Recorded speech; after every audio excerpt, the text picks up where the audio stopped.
Magandang gabi mga ka-reels. Andito tayo ngayon sa bilihan ng tofu. Sinamahan ko yung kasama ko, naglilihi ata. Gusto niya raw kumain ng tofu.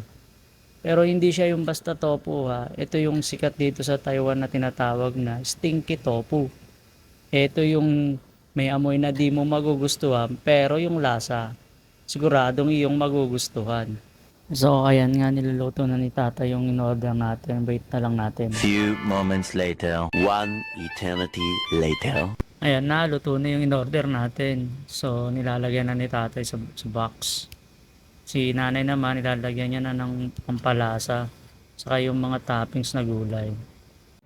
Kaya kung kayo papasyal dito sa Taiwan, dapat nyo tong subukan.